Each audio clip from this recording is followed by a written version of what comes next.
नमस्कार मंडळी. तर आज आपल्या श्रद्धा यूट्यूब चॅनलमध्ये आपल्या सर्वांचं स्वागत आहे.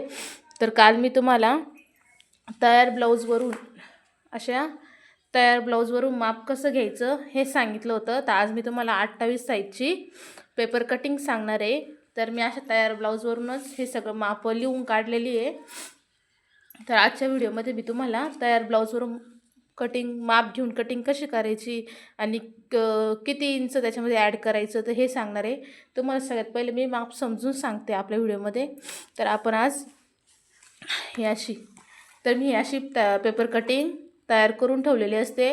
कसं आहे, एमर्जन्सीमध्ये जर ब्लाऊज शिवायला आलं तर अशी कटिंग करून ठेवली तर सोपी जाते. तर मी पाठीचा भाग कट करून नाही ठेवत, कारण तो डायरेक्ट मी कापडावर कट करते. तर असं तुम्हाला देखील कट करून ठेवायचे, जेणेकरून जेव्हा तुम्हाला शिवायचं असेल तर लगेच कापडावर ठेवून कट करता येतं. तर आता आपण हे कट कसं करायचं हे शिकूया. त्या अगोदर आपण माप बघूया. तर तुम्ही सर्वांनी वहीमध्ये हे सगळं माप लिहून घ्यायचं आहे आणि सर्व प्रकारचे पेपर पॅटर्न तुम्ही काढायचे माझ्यासोबत. आज मी तुम्हाला 28 साईजचं सांगते, उद्या मी तुम्हाला 30 साईजचं सांगेन.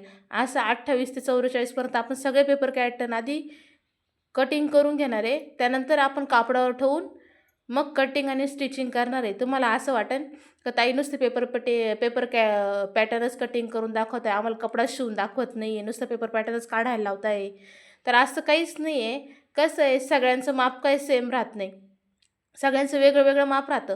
जर तुमच्याकडे सगळं पेपर पॅटर्न असतील तर जेव्हा मी कटिंग स्टिचिंग करायला लावेल तुम्हाला, तेव्हा तुम्ही स्वतःच्या मापाचं पॅटर्न उचलतील, कटिंग करतील, स्टिच करतील. ते जेव्हा तुम्ही अंगात घालून बघतील, वेअर करून बघतील, तेव्हा तर तुम्हाला समजेल ना का ब्लाऊज तुम्ही बरोबर शिवला आहे का नाही, परफेक्ट शिवला गेला का नाही गेला.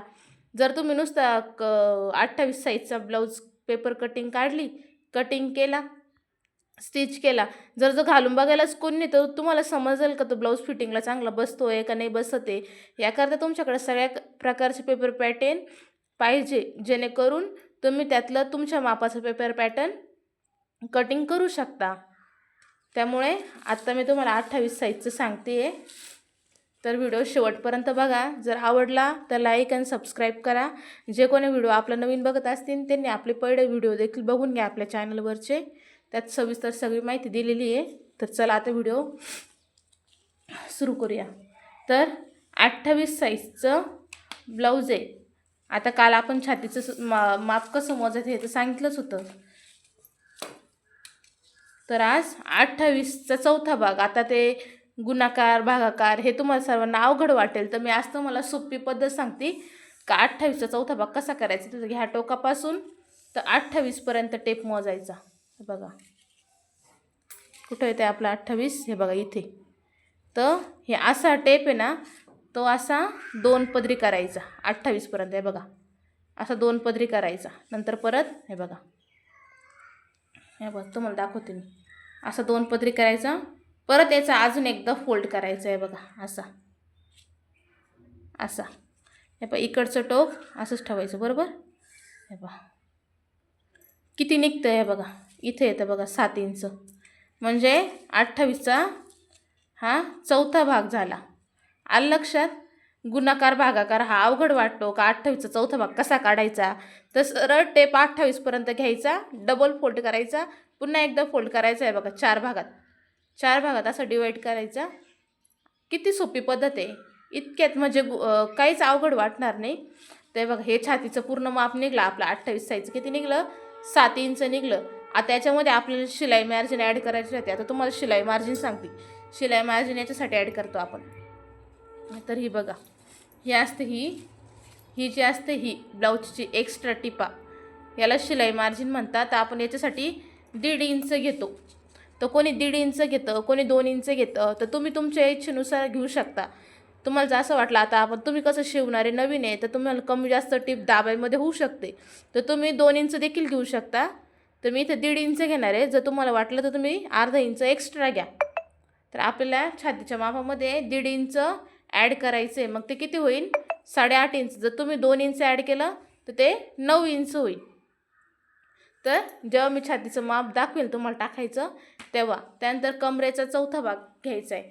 जसं आता छातीला केलं ना आपण 28पर्यंत, सेम तसंच कमरेचं पूर्ण माप किती आलं या ब्लाऊजचं 24 इंच आलं. तसंच कमरेचं देखील हे बघा, कमरेचं पण असं चौथा भाग करायचा आणि किती येतं 6 इंच येतं. हे बघा 6 इंच येतं कमरेचं माप. हे बघा कमरेचा चौथा भाग हा 6 इंच येतो. तर इथं 6 इंच आणि त्यामध्ये मार्जिन, शिलाई मार्जिन 1.5 इंच किंवा 2 इंच तुम्ही जे ॲड कराल ते. आणि जो पाठीला आपण टक्स देतो, पाठीचा जो टक्स असतो, तुम्हाला मी डायग्राम दाखवते, एक आकृती काढून ठेवलेली आहे त्यामध्ये बघा. हा जो पाठीचा टक्स असतो त्या हा आपल्याला 1 इंचाचा टक्स असतो, दोन्ही बाजूने अर्धा इंचाचा. तो टक्स देखील 1 इंचाचं माप ॲड करायचं असं. म्हणजे जे वरती आपण छातीला माप घेतो ना, सेम तीच प्रोसिजर तसंच खाली सरळ रेषेत माप घ्यायचं ते. त्यानंतर ब्लाऊजची पूर्ण उंची टाकायची आपल्याला. त्या उंचीमध्ये आपल्याला 1 इंच ॲड करायचे, जेणेकरून आपलं जे आतमध्ये शिवायला लागेल ते खालच्या बाजूला अर्धा इंच आणि शोल्डरवरती जे दाबतो आपण तिथे अर्धा इंच. इथे जे आपण वरती शोल्डर दाबतो इथे हे बघा, इथे जे आतल्या बाजूला आपण शोल्डर दाबतो ते अर्धा इंच आपल्याला शिलाईमध्ये एक्स्ट्रा घ्यायचं आहे उंचीमध्ये. त्यानंतर आपल्याला पुढच्या गळ्याचं माप घ्यायचं आहे. आता मी कालच्या व्हिडिओमध्ये सांगितलं तुम्हाला का पुढच्या गळ्याचं माप कसं घ्यायचं. तर आता पुढच्या गळ्याचं माप घेताना पण आपल्याला अर्धा इंच वाढवा घ्यायचं आहे, जेणेकरून वरती शोल्डरला आपण जेव्हा गळा दाबू तेव्हा ते अर्धा इंच वरती ॲड होणार आहे आणि आपला तयार गळा 5.5 इंचाचा होणार आहे. त्याच्यामुळे आपल्या अर्धा इंच प्लस करून किती होतं 6 इंच. आणि मागच्या गळा आपला किती आहे 28 साईजच्या ब्लाऊजचा 9 इंच. आता तुमचा 9 असू शकतो, 10 असू शकतो किंवा कमी जास्त असू शकतो. त्याच्यामुळे तुम्ही फक्त अर्धा इंच ॲड करायचं आहे. आणि जे माप येईल, आता ह्याचं किती आहे 9 इंच आहे, तर आपण त्यात अर्धा इंच करून 9.5 इंच झालं बरोबर. तसंच बाहीची लांबी, आता कालच्या व्हिडिओमध्ये तुम्हाला सांगितलं बाहीची लांबी कशाला म्हणता, तरी मी तुम्हाला परत एकदा दाखवून देते का बाहीची लांबी कशाला म्हणताय बघा. आता हे छोट्या बाईचे कालचं ब्लाऊज जे होतं मापात दाखवलं आपण व्हिडिओमध्ये ते मोठं होतं. तर हे अशी बाही ठेवून त्या बाहीची लांबी मोजता. हे बघा अशी बाहीची लांबी मोजता, याला म्हणता बाहीची लांबी.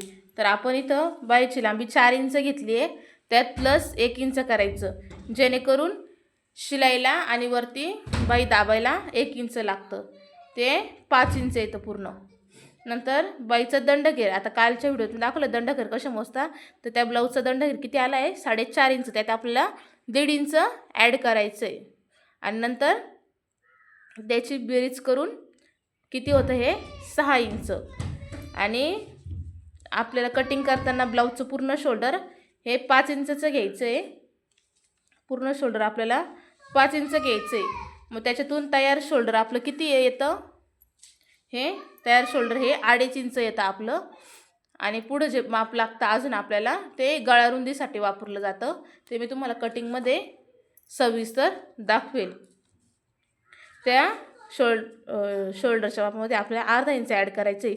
मग जेव्हा आपण बाही जोडतो, त्यामुळे तुम्हाला दाखवते, हे बघा जेव्हा आपण ब्लाऊजची बाही जोडतो, हे बघा इथे बाही जोडली आहे. जेव्हा आपण ब्लाऊजची बाही जोडतो तेव्हा अर्धा इंच इथे ॲड होतं आपल्या. मग ह्या उंचीतून अर्धा इंच कमी होतं, त्याच्याकरता आपल्याला अर्धा इंच हे शोल्डरचं पण अर्धा इंच जातं आणि बाईचं देखील अर्धा इंच जातं. त्याच्याकरता शोल्डर अर्धा इंच जास्त घ्यायचं आपल्याला, जेणेकरून ते टीप मारल्यानंतर जे माप कमी होतं ते तयार झालं का ते व्यवस्थित आलं पाहिजे, त्यासाठी आपल्याला अर्धा इंच वाढवा घ्यायचं आहे. आलं लक्षात सगळ्यांच्या. आता आपण हे माप पूर्ण समजून घेतलं आहे, तर आता आपण याची पेपर कटिंग करूया. तर आत्ताच्या व्हिडिओमध्ये तुम्ही हे सगळं मॅप काढून घ्यायचं आहे आणि कसं करायचं काय हे सगळं वहीमध्ये लिहून घ्यायचं आहे. तर मी आत्ताचा व्हिडिओ इथंच थांबवते आणि लगेच पुढच्या व्हिडिओत तुम्हाला पेपर कटिंग कशी करायची हे तुम्हाला सांगते. कसं आहे, व्हिडिओ मोठा झाला तर बघायला कंटाळा करता, तर कंटाळा करायचं नाही आहे. हे माप सगळं व्यवस्थित समजून घ्यायचं आहे आणि सराव केला तर सगळ्या गोष्टी समजता.